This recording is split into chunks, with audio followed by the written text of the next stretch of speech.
Clap, clap. ¿Qué tal, Ese nuevo intro está bien chido, ¿a poco no? Bienvenidos, muchachos, a otro episodio más de su podcast. No sé si es el favorito, pero es uno de los mejores que escuchan, estoy seguro. Por algo están aquí. Inadaptado Podcast Show. Y como es costumbre, me acompañan mi amigo Robert. ¿Cómo estás?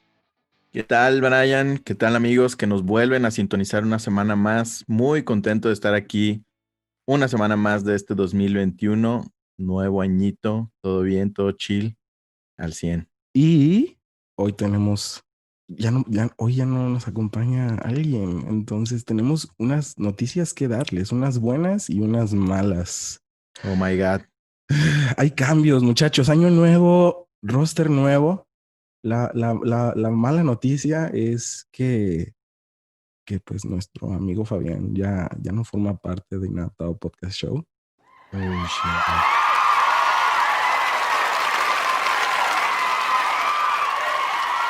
Pero la buena es que su ¿cómo le podríamos llamar, brother? ¿Reemplazo? Tu sustituto. Es que no lo reemplaza porque Fabián Cambio de siempre... alineación, cambio de alineación. Acaban de escuchar esa nueva, es ¿Qué la fue nueva eso? ¿Qué voz fue de eso? Inadaptado. Es el nuevo integrante. Señoras y señores, les pido que reciban con una ronda de aplausos a nuestro nuevo integrante de Inadaptado Podcast Show, Emanuel. Para los cuates, Nani. Para los cuates Nano, para que digamos Nano, nos estamos refiriendo a Emanuel. Emanuel. Hola, ¿qué tal, Brayitan, Robert? Pues así es, amanecimos con la noticia de que pues despidieron al Fabián. Ustedes saben lo que pasó ahí, múltiples quejas de la audiencia, Fíjate opiniones. que ya tenía harto al pastor Rey Levant, le llenó el jarrito y pues no es misericordioso el pastor, la verdad. Sí, la verdad, yo creo que le dio muchas chances, pero llegó su hora. Y así es, y así pasa. Pero bueno, hay un nuevo integrante, se llama Nane, es a todo dar, es parte de nuestro círculo íntimo de amistades, entonces va a haber una sinergia totalmente similar a la de Fabián. Nada va a reemplazar a Fabs, estamos seguros de eso, pero estoy seguro que Nane va a poder aportar cosas nuevas a la mesa. Lo llevaremos en nuestro corazón por siempre. Sí, Venga, Fabián, gracias por esta oportunidad, amigo. esto va por ti, brother. Intentaré estar a la altura. A tu salud. Y otra cosa también que les quiero comentar antes de empezar, muchachos, es que estamos grabando esto. Ustedes lo van a escuchar aproximadamente el jueves 14, pero lo grabamos un martes 12. Y hoy llevo un día que se confirmó que tengo The Big C. Coronavirus. El coronavirus. COVID-19. Exacto. Tengo todo eso ya diagnosticado. Fui al hospital, me hicieron el chequeo, me metieron el hisopo hasta adentro, así, me picaron el cerebro. Y bueno, nada más quería dejar esto así como una pequeña cápsula en el tiempo para poderlo escuchar en un futuro y decir, damn, sobreviví a eso. Pero bueno, ¿qué piensan, muchachos? A lo mejor también uno de ustedes puede que esté ¿Qué contagiado. sientes, men? ¿Qué sientes? Ay, Dios, qué feo es eso. Pues fíjate que Se siente el hisopo hasta... sí, bueno, no, me hizo llorar, pero porque te da como cosquillas, pero es una comezón incómoda. Fuera de ahí no duele ni nada. A mí no me duele, pues. Pero sí, o sea, sí es un poco incómodo. Pues ni modo. Dicen que a la mayoría nos va a dar, entonces pues ya fuiste el Sí, pues primero. hay que apechugarle y darle padela. Pero bueno, nada más quería dejar ese pequeño recordatorio. Y como están viendo en la portada, hoy vamos a hablar de un tema igual de escabroso que el COVID. No es cierto. Ya saben que para nosotros Igual de contagioso. igual de contagioso. Estamos haciendo a lo mejor un trabajo de atacar a las iglesias constantemente, pero ay, cómo nos encanta. No, la verdad queremos ser inadaptados, queremos vivir para darle honor a nuestro nombre y como no podría faltar, vamos a hablar de algo que es muy común, los dogmas. Está de moda ahorita tirarle a las iglesias. Está de moda como que ser el misfit, ¿no? Como ser la voz que va en contra de El caza herejes, diría Hanso. el casa. Pues no sé si somos casa herejes. Me sentiré orgulloso de serlo, pero no sé si ese ha sido nuestro trabajo. Un poquito, un poquito. Pero bueno, muchachos, dogmas, Robert, Nane, ¿qué entienden por dogma? Cuando yo les pregunto qué es un dogma, ¿qué se les viene a la mente? Pues una creencia, algo que la gente da por sentado, una creencia popular, ahora sí, una ley a medias, una ley a voces. Una ley a voces, interesante definición. Robert, Y yo diría un dogma es como una verdad establecida que nadie puede cuestionar o algo incuestionable que ya lo establecieron y se da por sentado y ya que dicen, "Ah, ok, esto es un dogma, esto es una verdad absoluta establecida para un cierto grupo de personas y ya nadie la puede cuestionar, algo así". pues interesante, interesante. Yo les voy a leer una pequeña definición que encontré que dice así. De acuerdo al diccionario de la Real Academia Española, un dogma es una proposición que se asienta por firme y cierta como principio innegable. En las religiones abrahámicas se entiende como una doctrina revelada por Dios, como fundamento o punto capital de toda doctrina o religión. Es un principio o conjunto de ellos establecido por una autoridad como una verdad incuestionable. Sirve como parte de las bases fundamentales de una ideología o sistema de creencias y no puede alterarse, descartarse sin afectar a todo el paradigma del sistema o la ideología en sí. El término puede referirse a opiniones aceptadas por filósofos o escuelas, decretos públicos, religión o decisiones promulgadas por autoridades políticas. Esa sería la definición oficial según el diccionario de la Real Academia Española. Eso sería un dogma. En tu honor, Fabián, usamos las definiciones del Larousse y de la Wikipedia. Así es. Queramos que quede aquí una semillita. Este episodio también es una cápsula del tiempo para recordar a nuestro hermano Fabs, que Dios lo tenga en su santa gloria. Un saludo donde quieras que estés, amigo. Pero bueno, eso sería un dogma. Básicamente, como Robert y Nana nos comentaron, son cosas que se dan por sentadas, que son indiscutibles y que yo creo que son sanas cuando se apoyan en los aspectos, por así decirlo, inexplicables o irracionales hasta cierto punto de nuestra fe, porque nuestra fe no es lógica hasta el 100%. Si fuera lógica, no hubiera necesidad de muchas otras cosas que componen nuestra fe como creyentes. Por ejemplo, la salvación de Jesús, o sea, la fe es un dogma en sí porque no cuestionamos que la obra de Cristo nos hace aceptos delante de Dios y tampoco cuestionamos la divinidad de Jesús y no cuestionamos su esencia ni nada. Esos son dogmas que cualquier cristiano de forma saludable y natural conlleva. Pero yo no quiero hablarles de esos dogmas el día de hoy, muchachos. Hoy quiero hablarles de unos dogmas que, ¿cómo decirlo? Dogmas que contemporáneos, por así decirlo. ¿Cuestionables? Dogmas, Ok, contemporáneos. sí, dogmas contemporáneos, dogmas que podrían incluso considerarse, entre comillas, muy entre comillas, doctrinas, pero doctrinas actuales que suceden, sí, en las iglesias, pero que no están fundamentados en las escrituras. Yo les preguntaría a ustedes, más o menos cuando yo les comento esto, ¿ustedes creen que exista eso? ¿Ustedes creen que existan dogmas cristianos que no necesariamente surjan de las escrituras o que no tengan un sustento en las escrituras? Sí, yo creo que sí hay ese tipo de dogmas, pero creo que son menos irrefutables, por así decirlo, o innegables. Creo que hay más variedad. Por ejemplo, los primeros que tú comentabas, yo diría 90 y tantos % de las iglesias cristianas los creen y a lo mejor una que otra, casos muy puntuales no los creen, pero hay muchos que son, en muchas iglesias que sí los creen y en otras que no, pero creo que el porcentaje es menor. Por ejemplo, yo podría mencionar al diezmo. El diezmo yo creo que hay un porcentaje alto en que las iglesias cristianas lo ejercen, lo practican, pero creo que, por ejemplo, el diezmo es más cuestionado o menos practicado, menos establecido como dogma que, por ejemplo, la salvación por medio de Jesús o la divinidad de Jesús o ese tipo de dogmas que creo que son menos cuestionados. Sí, estoy de acuerdo. Naneshito, Sí. Bueno, hay que definir dos cosas, ¿no? La diferencia entre dogma y doctrina, tú dijiste, ¿no? pues ¿Son dos cosas diferentes? no sé si sean dos cosas diferentes. Yo creo que un dogma puede ser una doctrina bien fundamentada, pero puede haber doctrinas actuales, doctrinas modernas, porque, bueno, ahorita voy a explicar un poquito a qué me refiero con doctrinas modernas, que pueden ser consideradas dogmas, pueden ser consideradas tal cual un dogma. Te preguntaba porque si es cuestionable, entonces no es un dogma, ¿no? Según la definición que nos acabas de decir.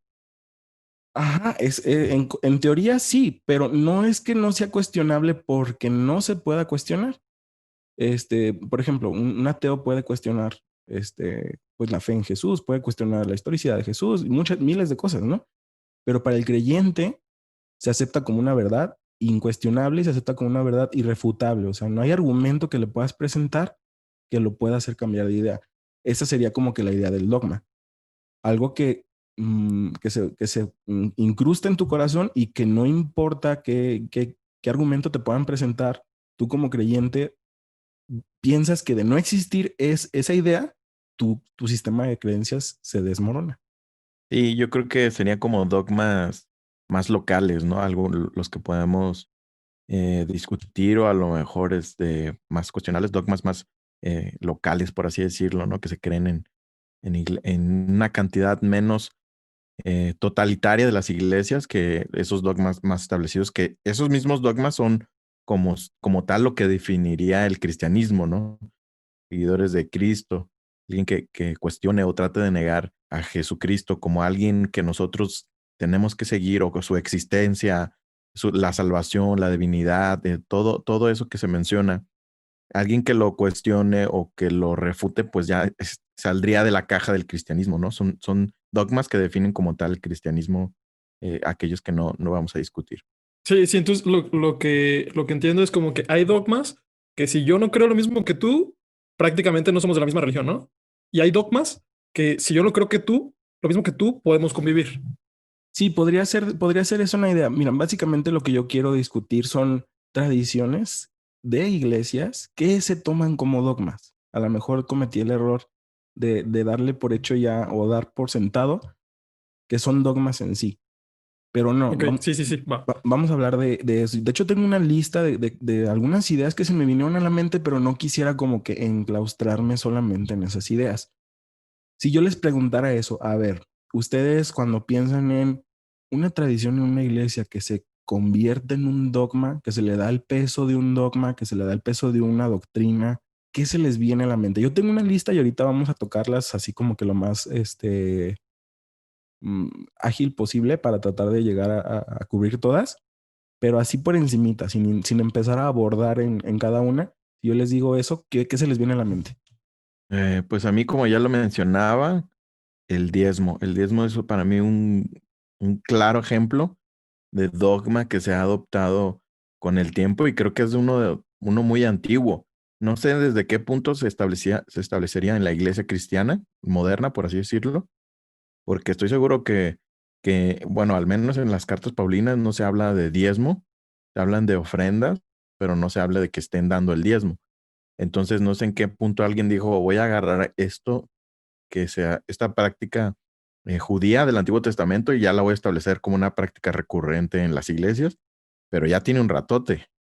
Sí, definitivamente. Pero bueno, entonces el diezmo sería uno. Nanechito, ¿a ti qué se te ocurre? ¿Qué se te viene a la mente? Un dogma como tal vez podría ser también los bautizos, aunque los bautizos sí está más explícito en el Nuevo Testamento, sí está bien detallado, pero creo que mucha gente sí lo toma también como si no eres bautizado, no está completa tu salvación, no está completa tu fe, ¿no? De hecho, hay veces como que hay personas que no están bautizadas, son cristianas y todo, pero entre los mismos cristianos, pues los vemos más para abajo o los ven, pues, porque realmente yo no comparto.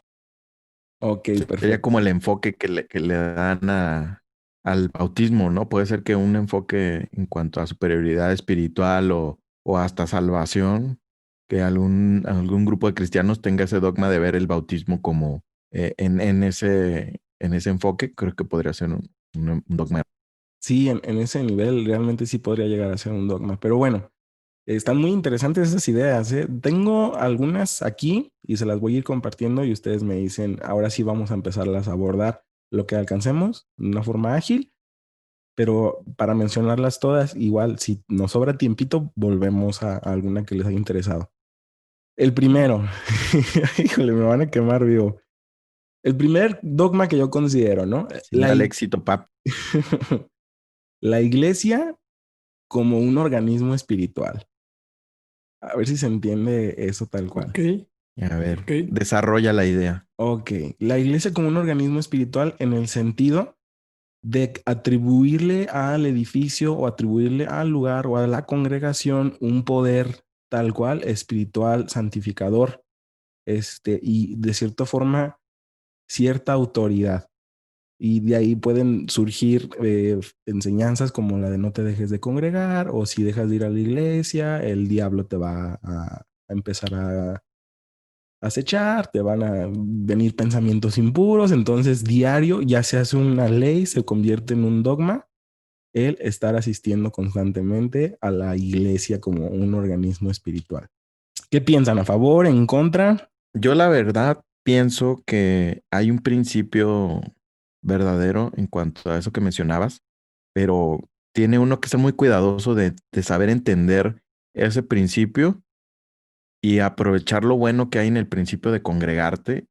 Yo sí creo que sí hay una necesidad de congregarte, pero saber la flexibilidad de esa palabra, que es congregar.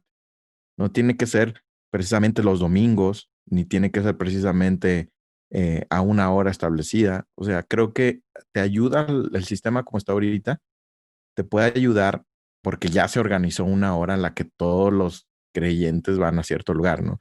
Pero creo que si tomas el principio de que tienes que tener convivencia con personas que tienen tu misma fe para que ellos mismos y tú a ellos los estés eh, alimentando, animando a que acercarse a Dios y bendecirte, aconsejarte, exhortarte unos a otros. Si tomas ese principio y puedes ver la flexibilidad que hay en él y no tomas como dogma o como robotcito que tienes que ir a una iglesia todos los domingos, porque si no vas ahí la estás regando y si duras a lo mejor un mes ya te sientes sucio. A lo mejor se te acumulan varios domingos que no puedes ir. O a lo mejor tú decides ir a una iglesia que va los jueves o juntarte con un grupo de personas que comparten tu fe en cierto día o de manera esporádica, pero si tienes como bien establecido el principio que la Biblia nos da en esos consejos de congregarte, creo que puedes hacer más flexible y no se volvería como un dogma, sino se volvería un consejo o una enseñanza, algo que te está animando Dios a hacer, porque es algo necesario para el ser humano, la convivencia, y en este caso el que las personas que comparten tu fe nos alimentemos. Sí, claro, totalmente de acuerdo con lo que dices, Robert. Y de hecho, mucha gente también lo podemos tomar ese dogma del otro lado, ¿no? De que si van a la iglesia ya sienten que cumplieron su cuota espiritual y también yo creo que es igual de peligroso, porque una cosa es ir y otra cosa es congregarte. Congregarte como tal es para que convivas con otras personas que tengan tu misma fe y se apoyen mutuamente. Y yo creo que ambas ideas son, las que me acaban de dar, la verdad, se complementan unas a otras porque esa es la preocupación que se me venía a la mente cuando pensaba en eso, porque yo llegué a cometer ese error. Yo llegué a pensar, pues estoy viniendo cada domingo, mi proceso de santidad es mayor al de otras personas, o es más fuerte, o es más estable, solo porque estoy viniendo a escuchar la palabra. O sea que en teoría el oír la palabra nos despierta la fe y nos llama, ¿no? Nos reta y no estoy negando nada de eso. Pero como dice Robert, eso lo puedes hacer un jueves, lo puedes hacer un sábado, lo puedes hacer con un grupo de amigos, lo puedes hacer con hermanos en la fe. No tiene que ser exclusivamente el lugar, no tiene que ser exclusivamente el pastor o exclusivamente X o Y doctrina, mensaje en sí. Hablando de doctrinas, aquellas cosas secundarias, ¿no? O sea, cuando creemos y hablamos entre cristianos, sabemos que hay doctrinas primarias que esas no se discuten. La segunda idea sería la que comentó Robert. El diezmo como una práctica vigente y principal como medio y sustento de la iglesia. Aquí pues ya tenemos episodios hablando al 1000% de todo esto. Igual si quieren rescatamos un poquito. Le podríamos preguntar a Naneshito su opinión al respecto, pero ustedes muchachos ya saben perfectamente qué pensamos respecto a la doctrina del diezmo. Naneshito, ¿tú qué piensas de esto? Sí, de hecho, yo sí escuché el capítulo de la estafa maestra. Sí se llama la estafa maestra, ¿no? El capítulo. Bueno, el capítulo donde La hablan de gran los estafa. diezmos. La gran estafa, perdón. Me confundí con una película. Debut y despedida, muchachos. ¿Es examen o qué? Puntos malos, puntos Eh, malos. Era sorpresa. Sí, la gran estafa. Y sí, creo que tienen un punto en el sentido que no es algo bíblico, que no es algo que ya se tenga que enseñar, pero yo creo que sí hay muy buenas cosas detrás de enseñar el diezmo como tal. No quiero decir que esto sea algo bíblico, pero creo que sí hay buenas cosas de enseñar el diezmo como tal, porque te organiza a ser, te enseña a ser organizado con tus finanzas, a tener un porcentaje, de alguna manera es algo sistemático, no es algo al ahí se va, Oye, ¿y es algo por qué que no enseñar el establecer un porcentaje? O sea, ¿por qué 10%? Puedes enseñar el principio de establecerte un porcentaje. sí, claro, totalmente, pero creo que es algo que no queda tan ambiguo, entonces creo que es algo sistemático. Sí, estoy totalmente de acuerdo que también un porcentaje te enseñaría disciplina en tus finanzas, pero cualquier porcentaje puede ser 5, 20, 15%. ¿Por qué 10%? A mí se me hace una medida razonable, no se me hace una medida donde sea muy poco, pero tampoco es algo que te afecte demasiado. El 10% a mí me suena algo por pura pues por pura experiencia se me hace algo bueno un 10%. Se me hace algo razonable dar a la iglesia, dar a la causa el 10% de tus ingresos. A mí, fíjate, por ejemplo, en esa parte, siento que lo que mencionas de que es algo ambiguo, es como pensar que las ovejas no somos lo suficientemente, por así decirlo, capaces de poder nosotros entender el valor de lo que tiene establecerte un porcentaje y decir, como ellos, para que no se confundan, les voy a establecer una cantidad, o sea, un número fijo. Y creo que es como eso, dudar de la capacidad de las personas y sobre todo a mí se me hace un poco querer hacer la chamba de Dios. Interesante, Pues interesante. no sé, yo no lo vería tanto así porque pues simplemente es un porcentaje, ¿no? O sea, es algo como que todos nos ponemos de acuerdo, esto es lo que vamos a dar. Entonces, sí entiendo tu punto, pero no creo que, no, a mí no se me hace como si me dicen el 10% es algo bueno de dar y nos ponemos de acuerdo que eso va a garantizar que la iglesia pueda seguir funcionando el 10%, porque también es otro punto, o sea, si lo dejas muy ambiguo, la gente puede dar muy poco, honestamente, y muy poca gente, yo dudo que la gente que no cree en el diezmo dé más del 10%. Digo, quién sabe, ¿eh? O sea, puede ser que sí, puede ser que no, entonces, no sé, es como que a lo mejor es muy poco, a lo mejor es mucho, Pero eso y si puede bien estoy causar, de acuerdo. pero digo que eso puede causar, y creo que causa una gran problemática. O sea, creo que causa la problemática del diezmo. Yo pienso que es que para unos se puede volver un asunto de culparte a ti mismo. O sea, sentir una cierta culpabilidad porque no estás dando esa cantidad establecida que tú tienes. A lo mejor para alguien dar el 10% significa muchísimo, o sea, muchísimo. No solo ser generoso, sino mucho que podría suceder. Y si a alguien es eso lo que le significa, podría sentir un gran pesar en su corazón. Y a lo mejor si esa persona diera el 5%, 8%, ya sería un esfuerzo fuerte en su corazón y diría, estoy siendo generoso dando esto, pero no está llegando al estándar que le establece la iglesia fija, que puede ser el 10%, y ahí puede haber una condenación y una culpabilidad. Entonces yo lo que creo que es como para atacar el punto que dices que es importante, que en nuestro corazón siempre hay un apego al dinero. Yo creo que es algo natural. Todo el ser humano es algo que trabajamos, nos cuesta ganarnos el dinero y hay cierto apego, a lo mejor en unas personas menos y en otras más. Y para atacar ese problema, que yo creo que es el principio bíblico detrás del diezmo, creo que se tiene que enseñar fuertemente el desapego al dinero, que todo viene de Dios, de cuán Dios nos puede suplir, o sea, todo el entorno, todo el principio que hay detrás de. Y creo que eso motivaría algo que en el creyente muchas veces eh, la iglesia ataca, que es el tú piensa y tú razona y tú detrás del principio puedes establecerte cosas y puedes manejarte detrás del principio y no establecerte como unas cosas muy específicas. Pero sí entiendo también lo positivo que hay detrás del principio bíblico que está establecido actualmente como 10. Sí, totalmente. Es un punto muy válido, es un punto muy válido lo de la condenación. Necesitaría pensarlo más, pero creo que, o sea, al fin y al cabo es un porcentaje, ¿no? O sea, puede ser que hay días que no te vaya bien, o sea, hay semanas que no te vaya bien, hay meses que no te vaya bien, entonces por eso es un porcentaje, porque pues si ganas 1,000 pesos, pues vas a dar 100 pesos, si ganas 100 pesos, vas a dar 10 pesos. Por eso en esa parte se me hace como que es bueno, es un buen sistema, a mí se me hace un buen sistema. La parte de la condenación sí se me hace un buen punto, pero no sé, creo que ahora sí que es como que lo parejo, yo estoy dando lo mismo que tú, porque es el 10%. Bueno, pero ahí ya podrían, ya creo que ahí ya cada caso es personal y cada caso es diferente y creo que Dios también es un Dios personal. Y estoy de acuerdo aquí con Robert, y como les comentamos, muchachos, tenemos un episodio que se llama La Gran Estafa, vayan y búsquenlo.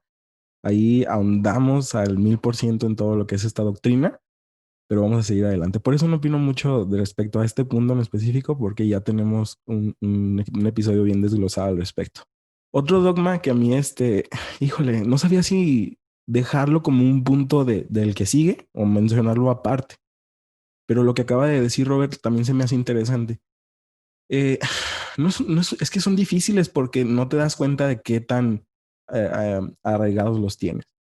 Pero vamos a hablar sobre el pastorado y el primer punto que vamos a tratar sobre el pastorado. Tengo varios sobre o sea, tengo varios incisos. Vamos a hablar largo y tendido del pastorado, pero el primer inciso sería el sistema pastor-oveja, porque damos por sentadísimo que así es, o sea, que el que enseña es el pastor, el que aprende es la oveja.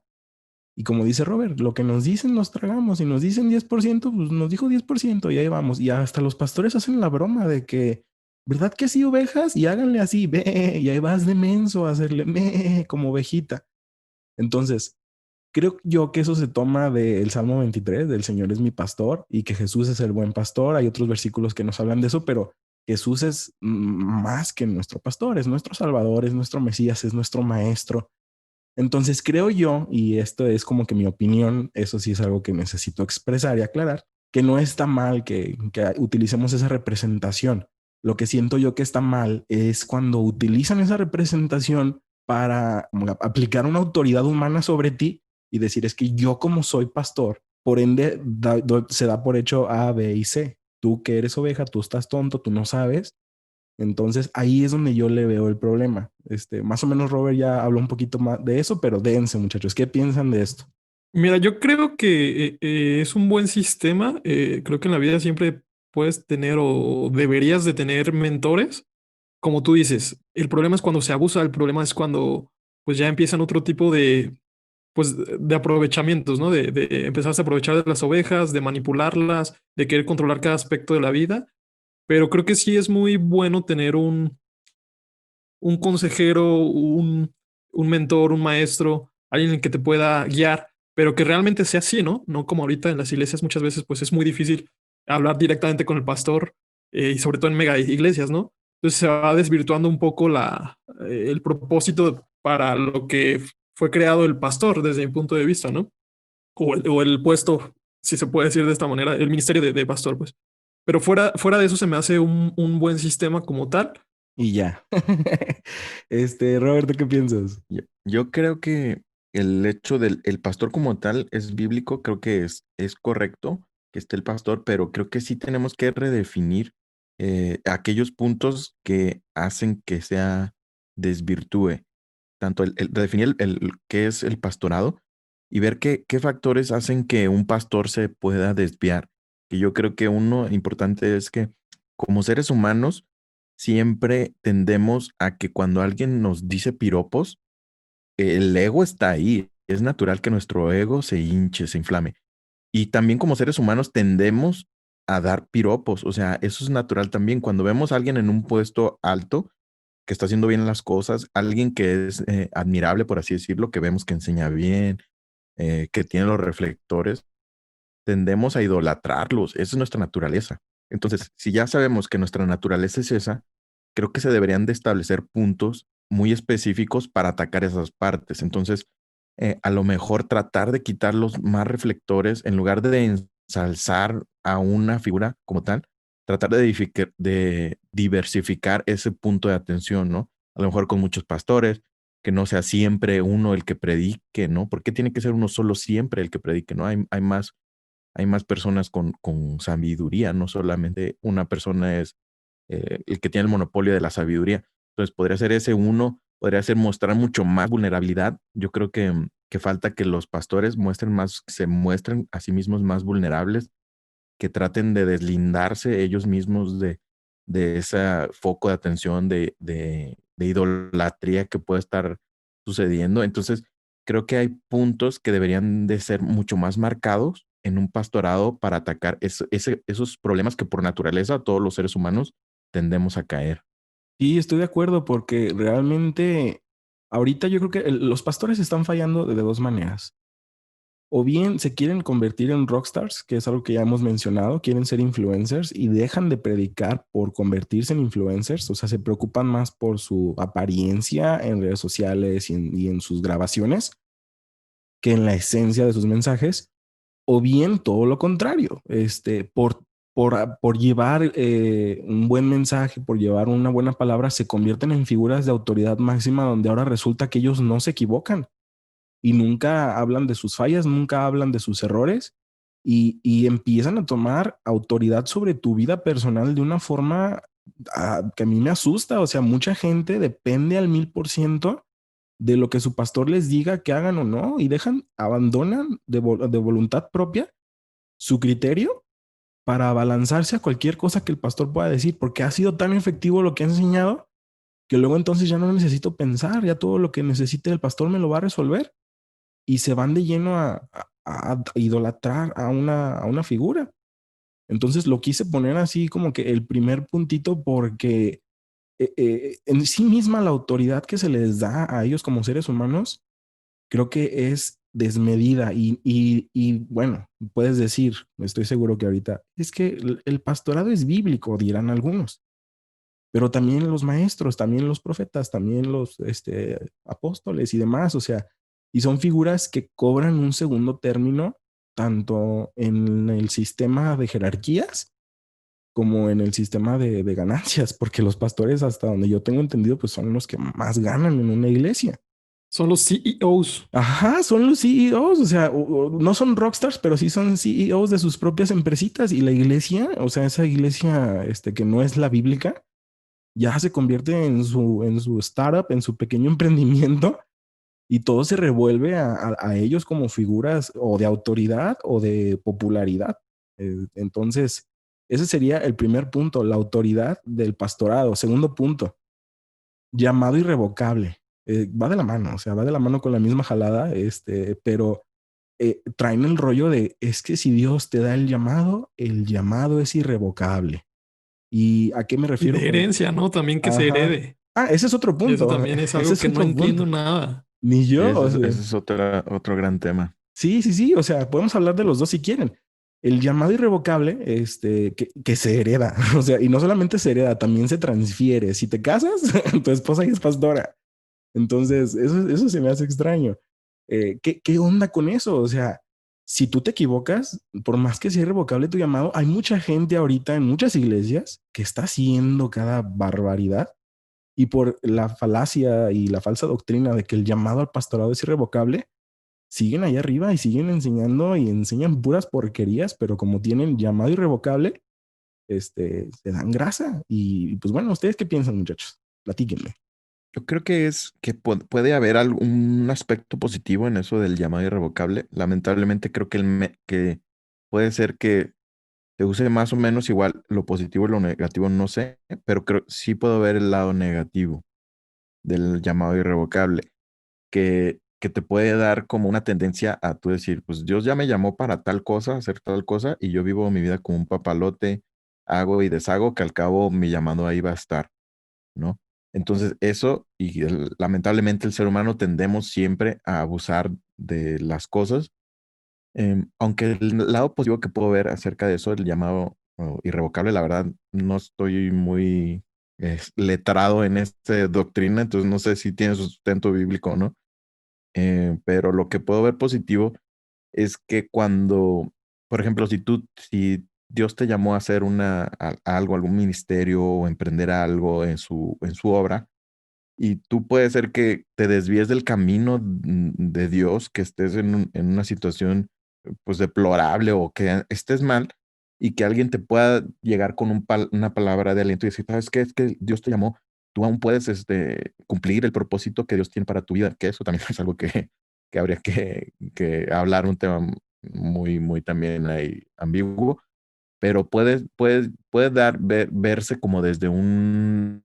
enfoque alentador de que Dios no te deja y Dios nunca te va a soltar, ¿no? Pero sí puedo ver el lado negativo que se puede tendenciar hacia él.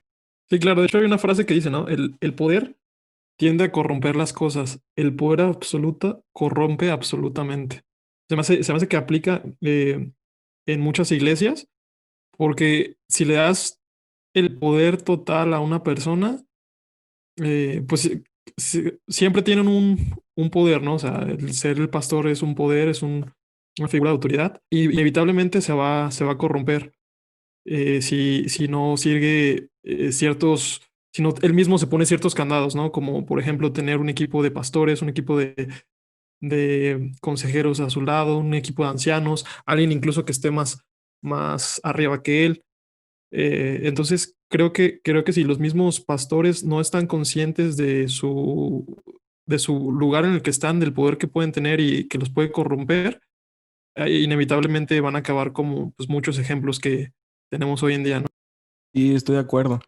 Y es que, ¿sabes qué? Yo creo que el problema se da cuando agarran algo que es bíblico y lo magnifican de una manera no bíblica. Entonces, sí, el pastorado sí es bíblico. Yo no estoy diciendo aquí que no haya pastores.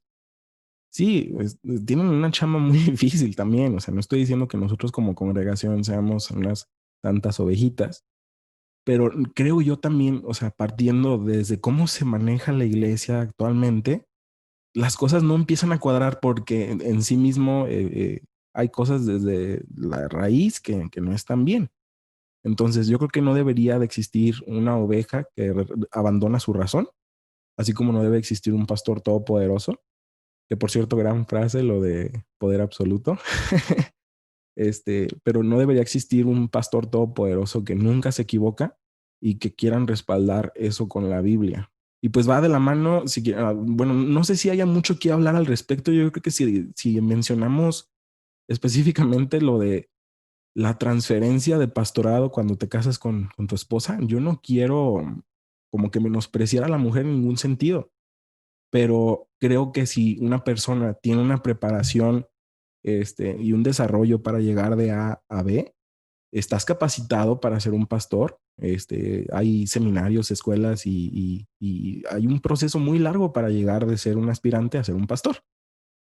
No veo yo de dónde surja y se hace una doctrina y ves a las señoras caminando con una autoridad que tú te quedas así de aquí, pero ¿ustedes qué piensan, muchachos? ¿Se vale? ¿Se puede?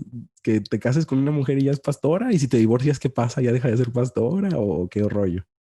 No, creo que tanto puede suceder como no puede suceder, depende de la mujer con la que se casa el pastor.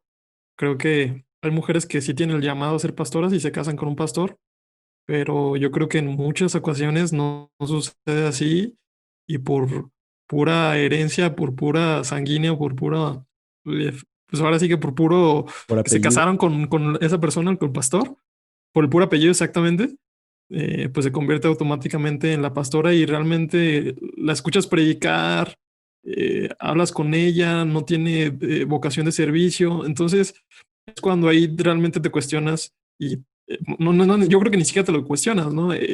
Das por hecho que el pastorado no se transmite de esta manera, definitivamente, ni a nivel horizontal ni vertical.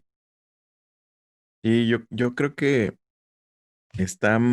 va muy de la mano de cómo estamos acostumbrados a hacer las cosas de manera organizacional los seres humanos. Por ejemplo, el rey, la reina, que el presidente y la primera dama. En ese tipo de cargos que estamos hablando ahora sí como del el punto más alto de la autoridad en esas organizaciones humanas, ¿no? Entonces creo que hemos trasladado ese sistema a la iglesia, ¿no? Es el pastor, entonces por ende, por definición, ella es la pastora. O sea, no lo hacemos consciente o eso no se ha establecido de manera consciente de que el pastorado es como tal, es un cargo importante, ¿no? Por ejemplo, en dado caso, no sé qué responsabilidades tenga una primera dama en la presidencia. No sé si tenga las responsabilidades que tiene el presidente o el poder que tiene el presidente, que según tengo entendido, Según yo, para no tiene nada. ninguna autoridad o ningún cargo en Sí, específico. yo también creo que no tiene nada. O sea, solo es una figura Exacto. política, pero no. Exactamente, y en la iglesia no es así. O sea, si está el pastor y es la pastora, entonces en automático se sobreentiende que ella puede dar consejos, que ella puede dirigir a lo mejor algún grupo de mujeres, Eh, consejería como tal. Entonces, Imagínate sí. eso en el ambiente de la medicina, dude. O sea, la esposa del doctor es la doctora. O sea, no, pues te mueres. Sí, O sea, si a lo mejor la señora ni siquiera sabe inyectar, o sea, pues te va a matar, básicamente, ¿no? sí. O sea, y por más que vivas con un doctor y puedas aprender la terminología y lo que quieras, no es como el que te hayas preparado por años para ser doctor. Creo yo que es una comparación sana y coherente dentro de lo que cabe para entender las sarta de cosas que pueden llegar a suceder. Sí, es muy buena analogía, Chiqui. Aquí se pausó para toser. Sí, es que, muchachos, mientras grabamos esto, estoy echándole todas las ganas porque de verdad me ataca la tos y sigamos adelante, no pasa nada. Ay, y serían los Yo otros. nomás quiero agregar A un ver, échale, punto. échale, échale, échale. Yo nomás quiero agregar un punto, perdón. En esto, yo creo que muchísimas veces de por qué el pastor pierde piso y por qué el pastor empieza a abusar de su autoridad o lo empiezan a ver incluso como algo más que un pastor, no tiene tanto que ver con el pastor en sí, sino con las ovejas, ¿eh? Porque muchísimas veces desde el púlpito la gente y los pastores dice, yo fallo y peco y mucho, y las mismas ovejas, los mismos congregantes de la iglesia son los que ponen al pastor en ese pedestal. Entonces nada más quería agregar como ese punto, porque creo que sí es importante tocarlo, pues porque sí es muy, muy de las ovejas poner al pastor en un pedestal que muchas veces ni él mismo se pone. Sí, estoy de acuerdo, estoy de acuerdo. Y es parte también de que la gente, de su propio corazón, al ver el ejercicio pastoral, dicen, "Ah, voy a renunciar a mi sentido común, no voy a cuestionar lo que esta persona me está diciendo", y convierte muy cómodo en decir, pues lo que él diga tiene razón. Pero sí, estoy de acuerdo, es parte de. En el episodio de Pégame, pero no me sientes, tocamos un poco de ese tema, más enfocado, pero a los copastores, que decíamos que, que muchos copastores o las personas más cercanas a los líderes, y en este caso los pastores, muchas veces tienden a ser más lamebotas que a ser valientes y decir, si yo estoy aquí cercano y tengo la oportunidad de estar influenciando a la persona que dirige la iglesia, mi compromiso con Dios es confrontar cuando tiene que ser confrontado y ser valiente tal cual, porque no es fácil que tener una autoridad delante, una personalidad importante, y en lugar de darle alabanzas y decirle, oh, qué bien lo hiciste, pastor, oh, qué tanto me bendijo tu prédica, en lugar de decirle eso, decirle, ¿sabes qué? Creo que aquí te fuiste de banda. Creo que aquí un poco como que tienes que meterle más de esto o lo otro. Observaciones que a lo mejor no tienes que ser 100% confrontativo, o tal vez sí, pero saber leer con sabiduría qué puedes aportarle tú al pastor y no simplemente lamerle las botas, que es lo que, la verdad, todos los seres humanos un poco tendemos a eso y tenemos que luchar contra eso para poder para poder ayudar que el pastor no se le suba, que como dice Nane, muchas veces nosotros somos más lo que lo provocamos y es nuestro deber no hacerlo. Sí, estoy de acuerdo. De hecho, hay un ejemplo en la Biblia, o bueno, hay varios, ¿no? El de David, que llega un profeta y lo amonesta. Y creo que también había en el Nuevo Testamento, no me acuerdo bien de la narrativa, pero había alguien predicando mal y llegaron dos personas a corregirlo. Pero algo que se da hoy en día es que los pastores a veces enseñan que tienes que ser pastor para corregir a otro pastor. Entonces, ahí yo también creo que está mal y yo creo que es también para proteger su posición, porque si solamente otro pastor te puede corregir, pues en automático estás desarmando a tu iglesia por completo para que nunca le puedas decir nada, ¿sabes? Entonces, y va de la mano con el siguiente punto, paternidad y herencia de puesto. O sea, son dos puntos, pues no son similares en lo absoluto, ¿no? Paternidad, lo hemos visto, si ustedes más o menos están siguiéndonos en Instagram, saben que de repente comentamos en otros Instagrams de famosillos cristianos, ¿no? Entonces, con nombre y apellido, uno de nosotros le comentó una foto a Guillermo Maldonado, porque toda la raza estaba diciéndole, papá, gracias, papá. Oye, papá, gracias. No, qué bendición, papi. Y fue así como de, Vato, le dicen papá, ajá, le dicen exacto. papá, o sea, literal, le ponían dad. Cuando le hablaban, los que le hablaban en inglés le decían dad. Ajá, Manches. sí, una cosa así extrañísima. Entonces se da por hecho. Yo creo que ya entendimos. O sea, ya ahorita los que nos están escuchando ya agarraron el rollo de decir, ok, hay una jalada donde la gente neta renuncia a su sentido común y lo llevan a un punto de incluso de paternidad espiritual. Discúlpame, pero en la Biblia no viene ningún ejemplo. Hubo gente, o les replicamos, ¿por qué le están diciendo papá a este fulano? Y hubo gente que nos decía, es que está en la Biblia, investigalo, te va a caer una maldición si tú te pones en contra del fulano. Y nos así como que, ¿qué? ¿Una maldición nomás por no decirle dad a don fulano? Hazme el favor. Nanechito, ¿tú qué piensas de esto? En este en específico es que yo no vi ese tema, pero ¿te refieres a la paternidad como la que mencionas? O sea, Haz de la cuenta que, paternidad ficticia. pues básicamente, el dogma partiría de decir que si es tu pastor, es tu padre espiritual. O sea, así. No sé qué más le puedo Pues, añadir. ok, pues yo creo que puede ser un símil, o sea, pues puede ser un símil que es tu papá espiritual. Si no se saca de proporciones y de contexto como en Guillermo Maldonado, pues no se me haría tan mal, pero el problema es cuando ya toda una congregación le dice papá y si no le dices papá te critican y te juzgan, creo que ahí está el problema. Pero si es nada más por un mero cariño, un mero, es mi papá espiritual, no se me hace, se me hace pues nada más No algo que, sé. Ajá, no sé, yo siento que no es bíblico, yo siento que eso sí ya es así sacarte una jalada nomás porque a veces, sí, no es bíblico, pero pues no se me hace mal. ajá, O sea, no tenemos que hacer todo que sea bíblico, pero no, a mí en lo personal, si fuera nada más como papá espiritual, no se me hace mal. Está mal que el pastor diga, díganme papá, o que los demás ovejas, si tú no le dices papá, te critiquen. Eso está muy mal porque no es bíblico, como dices. Pero si lo haces como por cariño y así, yo no le vería ningún problema, la neta. pero si tú eres pastor y ves que tu raza te está empezando a decir, gracias papi, o sea, yo les diría, o sea, Sí, sí, a mí se me haría súper tranquilo, incómodo, exactamente. tranquilo, Hey, papi, ¿sabes? Sí, o sea, yo sí les diría, Thank you, oye, ¿dónde está mi daddy. mami? ajá, thank you daddy, así como que no, no, no, no, Oye, ¿y a la esposa le dicen mami? yo creo, no sé, Pero habría o que sea, Habrá que preguntarse eso. investigarlo. Oye, ¿dónde ajá. está la mami?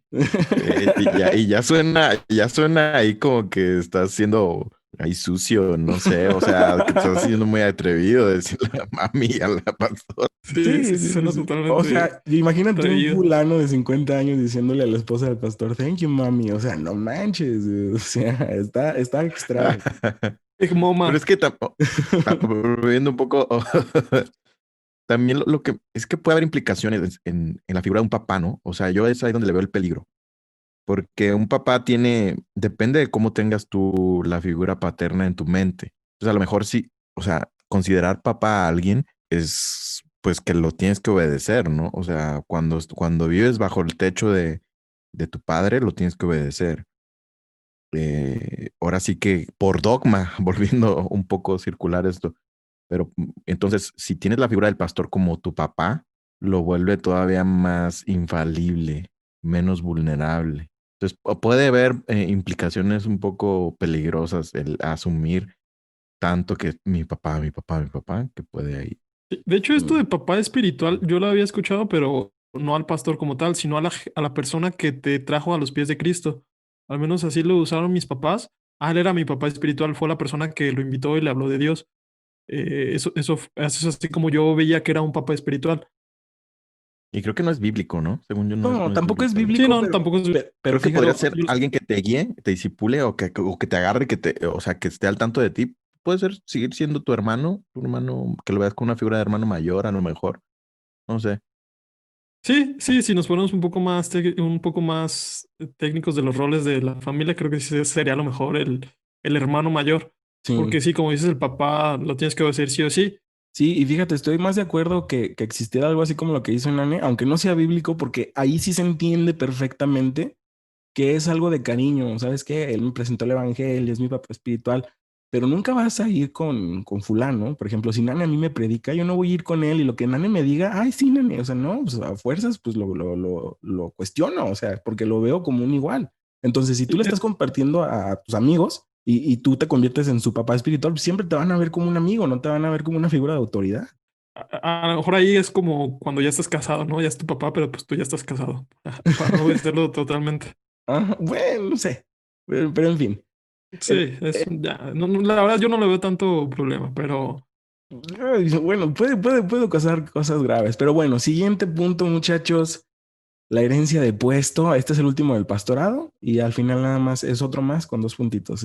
Pero bueno, herencia de puesto. Gracias a Dios, no tengo como que un bagaje muy grande de conocer a muchos hijos de pastores que hayan seguido su línea pastoral.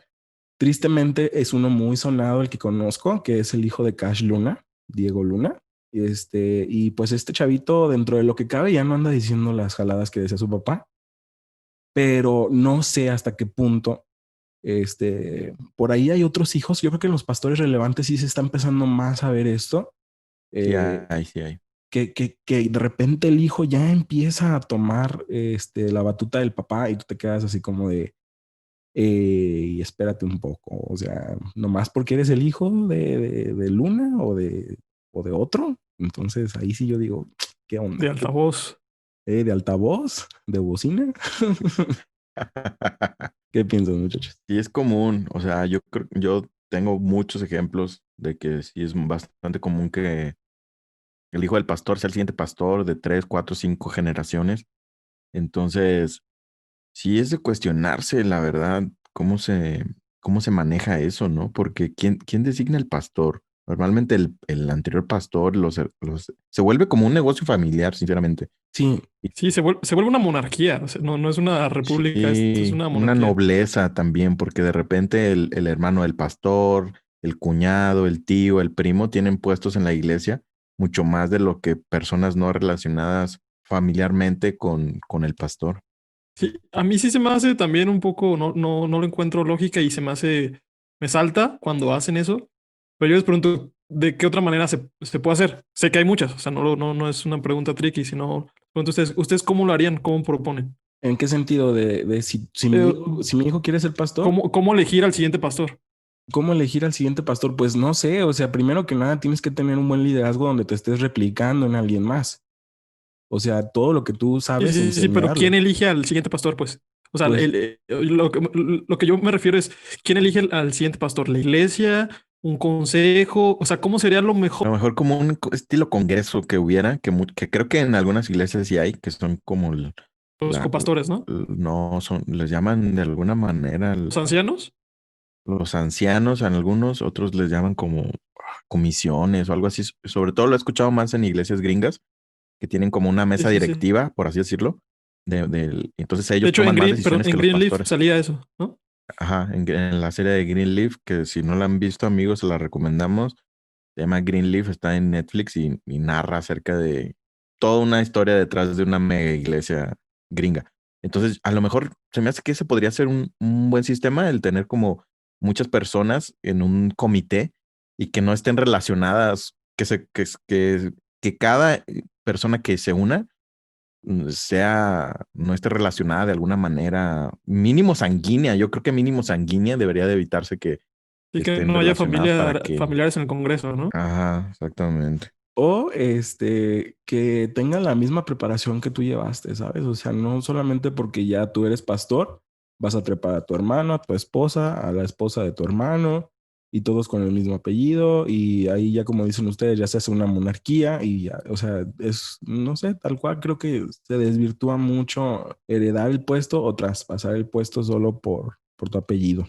Creo que eso de heredar el puesto en la misma iglesia sí está un poco extraño, pero creo que sí es hasta cierto punto normal, porque pues es un oficio al final, bueno, es una ocupación, pues al fin y al cabo, ¿no? Y regularmente o muchas veces el hijo hace lo mismo que hace el papá.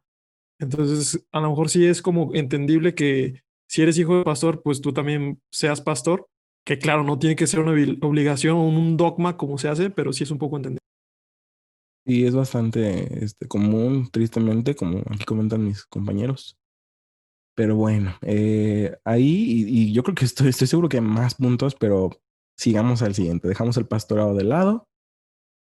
Y otro dogma sería el servicio a Dios como deber de vida y el servicio a Dios como símbolo de piedad. ¿A qué me refiero con esto? Yo no digo, o sea, nada de lo que estoy mencionando quiero que tú que lo estás escuchando pienses que estoy criticándolo por sí mismo. Nada de lo que estamos mencionando está mal. Pero cuando ya lo agarran para causarte culpas o para decirte que es una obligación en general de tu vida cristiana, está complicado realmente. Y en este caso quiero hablar de eso, el servicio a Dios dentro de la iglesia, porque siempre lleva asterisquitos, ¿no? O sea, cuando un pastor que quiere abusar de su posición o cuando el dogma en sí que quieren imponerte es con fines personales de ganancia personal, obviamente vienen con la culpa y vienen con exageraciones, ¿no? Pero el servir a Dios como deber de vida, o sea, si tú no sirves a Dios y obviamente en la iglesia, estás pecando, estás fallando en tu deber de vida cristiana, o si tú no sirves a Dios como símbolo de piedad, no eres lo suficientemente santo, lo suficientemente creyente, lo suficientemente maduro. O sea, se da por hecho que aquel que sirve es más santo, es más maduro o tiene más experiencia en la vida cristiana. ¿Qué piensan ustedes de esto, muchachos? Bueno, yo pienso que muchas veces se enseña eso como parecido cuando, no sé si han escuchado ustedes, cuando hay iglesias o pastores que enseñan la gracia de Dios a medias por temor a que las personas tiendan al libertinaje y que tiendan a vivir una vida desordenada. Entonces los pastores dicen, no, mejor les enseño que tienen que vivir conforme a las leyes de Dios, que tienen que Dios se molesta cuando no sigue sus leyes. Entonces el pastor por temor a que las ovejas eh, aprovechen de la gracia de Dios para vivir desordenado, les enseña de una manera que para mí, lo que Dios me ha revelado a mí de él, está incorrecta, que es establecerte leyes y decirte obedece, obedece, obedece, obedece, porque si no, Dios se molesta, ¿no? En este caso aplicado digo que así se enseña que el servir te hace más cristiano, te hace más espiritual, porque hay gran bendición en servir, ¿no? Tanto en la iglesia como en tu vida en general. Hay una gran bendición. Entonces yo creo que por temor de los pastores a que las personas no sirvan, se enseñan de manera incorrecta que el servir te hace más espiritual y que tienes que servir en la iglesia y que tienes que, y también porque necesitan manos en la iglesia, le atribuyen unos aspectos que no corresponden al servicio en la iglesia. Entonces, yo creo que muchas veces o por beneficio para la iglesia y otras veces simplemente es por una preocupación que existen los pastores que no deberían, porque no es su deber encargarse de qué es lo que impacta en la enseñanza en las personas, en el corazón de las personas. Ellos tienen que predicar la verdad como Dios la revela y el trabajo de cómo lo tomen las personas es de Dios. Entonces, muchas veces creo que es tomar responsabilidades que no corresponden y en este caso, Es que, ¿sabes qué, bro? Yo creo que donde está mal, o sea, sí entiendo esa parte, ¿no? De que a veces por preocupación los pastores quieren enseñar así como de no, para que estén sirviendo, para que estén aquí en la iglesia, para que estén constantemente llenándose de palabra. Pero creo que ya cuando te quieren el enjaretar, cuando te quieren como que el hacer sentir mal, porque tú que no estás sirviendo, no estás siendo lo suficientemente santo, no estás obedeciendo o agradando a Dios, siento yo que va más por el querer tener, como dices tú, mano de obra gratis, porque en muchísimas iglesias solamente los de 5 que están administrando la iglesia tienen un sueldo. Y todos los 100 que están chambeando en la alabanza, en maestros, en muchas otras áreas, no reciben ningún beneficio, o sea, más que el obvio del crecimiento que sí trae el servir a Dios, pero que realmente también debería ser remunerado y también debería ser valorado al mismo nivel que lo hace un pastor, porque cualquier persona que está sirviendo está dando de su tiempo y de su vida que vale lo mismo. Entonces, yo por eso ahí lo metí como un dogma que los pastores a veces muy convenientemente quieren enseñar que si tú no sirves, no te estás santificando o no le agradas al 100 a Dios, cuando no es una verdad bíblica y cuando realmente solo lo hacen por una ganancia deshonesta y personal. Nanechito, ¿tú qué piensas? Sí, creo que sí hay un gran valor en servir, como dice Robert. Si bien no te hace más espiritual, no te hace más santo, creo que sí te consagra más, porque al mismo tú servir, si se puede decir de alguna manera consagrar, porque tú al mismo servir te hace que te involucres más y con más gente que está igual de involucrada que tú misma, ¿no? Honestamente, yo nunca he servido en la iglesia porque nunca me había sentido como que era mi llamado, nunca me ha llamado servir en la iglesia. Y más que nada, pues yo lo digo que no es algo que todos estén llamados. Si tú no estás llamado a servir, no creo que no te hace más santo ni menos santo. Entonces, aunque sí creo que hay muy buenas ventajas en servir, irónicamente que lo diga yo, pero sí hay ventajas y lo he visto que la gente, entre más sirve, pues más se congrega, más está al menos al pie del cañón, ¿no? Pues sí. Pero bueno, muchachos, este fue el episodio que yo quise abordar de esta manera. Quisiera realmente darme un tiempo en mi conclusión, que es esta, para remarcar una y otra vez que no tiene nada de malo, nada de lo que acabamos de mencionar por sí mismo. Realmente el pastorado, como muchos otros oficios dentro de la iglesia, es bueno. El diezmo te enseña a desprenderte. Ya hemos hablado al respecto. Vayan a ver La Gran Estafa. Como ovejas, pues también es bueno que nos veamos a nosotros mismos sin altivez, sin sentirnos la gran cosa. Pero todo esto dentro del ejercicio de nuestro criterio personal y siempre cuestionándonos por qué los pastores nos están enseñando qué cosas, ¿sabes? Entonces, eso es lo que yo quisiera dejarte el día de hoy en este episodio, que te preguntes, oye, espérate, ¿por qué me están enseñando esto? O sea, si de alguna forma ellos te están imponiendo cargas que Jesús no te dio, el yugo de Jesús es ligero. Entonces, ponle stop, piénsalo y ora a Dios y deja que Él sea el que te guíe, que Él sea el que te muestre, pero también échale ganas en cuestionarte por qué están pasando las cosas que pasan a tu alrededor. Entonces, esa sería mi conclusión. Muchachos, ¿cuál es su conclusión?